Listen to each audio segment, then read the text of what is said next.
Olá, boa noite a todos. Nós estamos agora iniciando a nossa segunda etapa do semestre e eu decidi aqui abolir a apostila 7. Isso porque eu fui olhar a apostila 7 e muitas coisas que estão contidas na apostila 7 eu dei para vocês durante o tempo em que nós estávamos ali falando sobre as outras apostilas, mas então eu inseri as informações contidas na apostila 7 durante as aulas anteriores.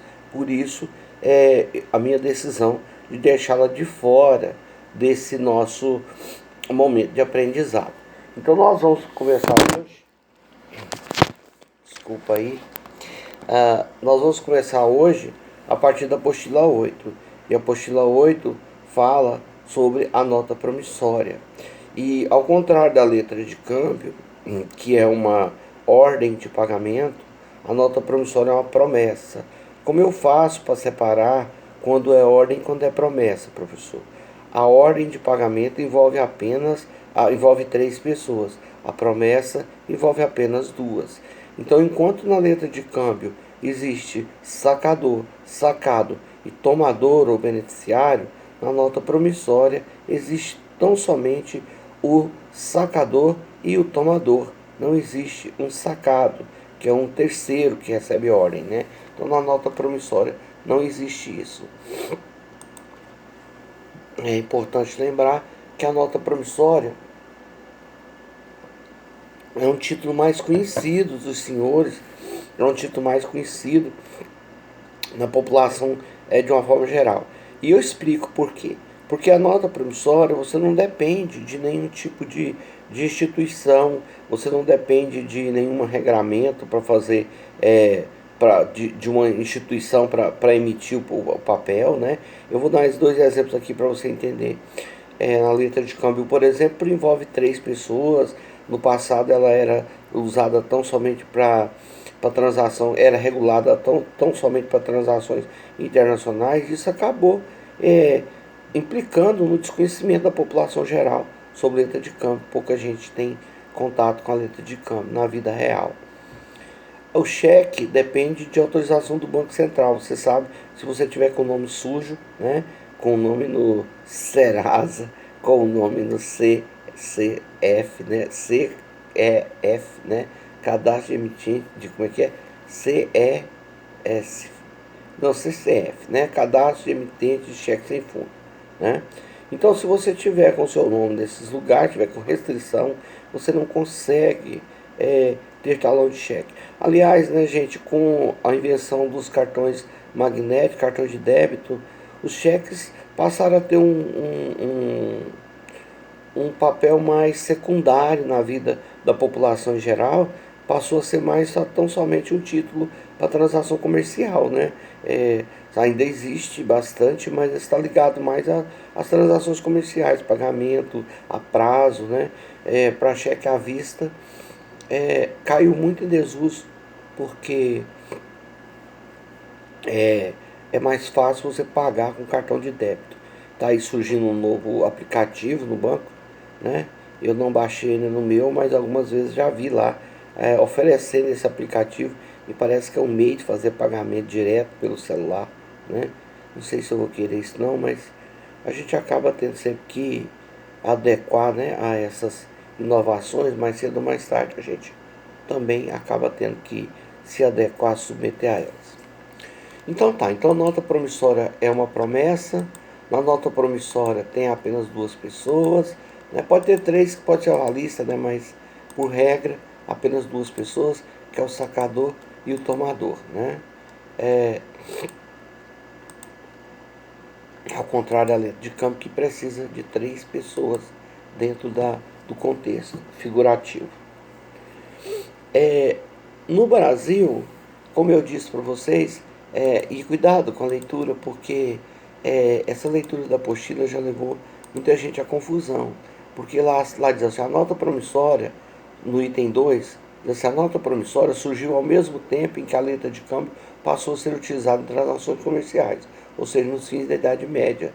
Então, aparentemente parecer que a nota promissória surgiu antes, né? Que não é, né? É que surgiu ao mesmo tempo, né?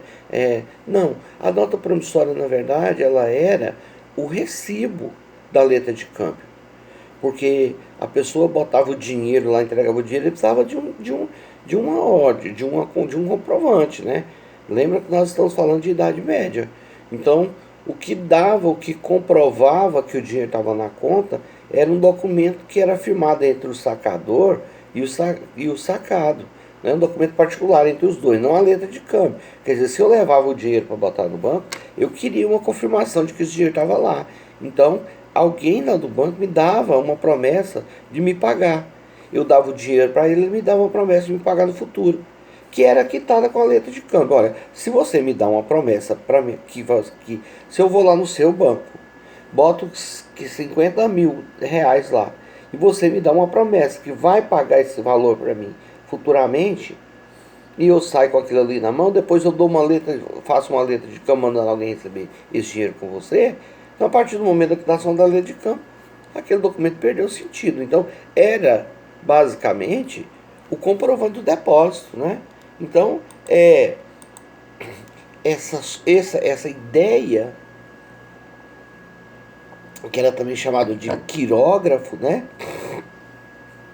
A ideia do quirógrafo é que a partir daí surgiu a nota promissória. A ideia da nota promissória surge daí, né? Então, para todos os efeitos, a nota promissória antecedeu a letra de câmbio. Ela é antes da letra de câmbio, né? Ela funcionava meio que um recibo de um depósito que você havia feito na casa bancária. Só depois é que tiveram a ideia de fazer uma ordem para poder sacar em outro lugar, né? O pagamento.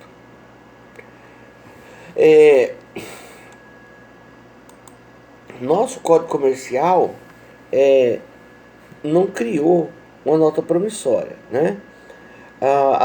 Nosso Código Comercial, como eu falei para vocês anteriormente, o nosso Código Comercial ele tinha ali um regramento. Ele regulava a letra de câmbio, dizia que a letra de câmbio era para circular dinheiro de um país para o outro, mas assim como a Inglaterra, que tinha criado a Inland Bill, o Estado brasileiro criou as letras da terra, que eram letras de câmbio que circulavam internamente, né? Então, não tinha ali, não tinha ali ainda, né, uma lei que regulava a nota promissória. Somente quando, em 1908, com a Lei 2044, é que nós passamos então a ter artigos regulando a nota promissória, né? A partir daí, nós havíamos então uma regra legal falando de nota promissória. 2 artigos apenas, né? Mas essas notas promissórias ali já começou então a ter um sentido melhor. Lembrando que, como eu disse anteriormente, a nota promissória ela caiu no gosto da população porque ela é muito fácil, ela é um documento muito fácil de se firmar, não depende de terceiro, né? Eu vou lá na loja, quero comprar uma mercadoria, assina uma nota promissória. Se o dono da loja confia em mim, ele vai lá e aceita, né, a minha ordem, que é a minha promessa de pagamento futuro, e me entrega o produto para eu receber depois, para eu pagar depois. Vamos falar também sobre o formalismo da nota promissória. Como qualquer outro título, a nota promissória também exige uma lista de requisitos que são essenciais. Sem esses requisitos, você não terá necessariamente uma nota promissória. Você não terá um título de crédito capaz de exigir um cumprimento futuro, né? Quando a gente fala sobre a emissão da nota promissória, essa nota promissória é um ato unilateral, como eu disse, porque ela não depende da vontade de mais ninguém, ela está atrelada a apenas 2 pessoas, né? Então, dentro da nota promissória existe o princípio da autonomia e o princípio da abstração também, né? Literalidade, autonomia e abstração estão presentes na nota promissória.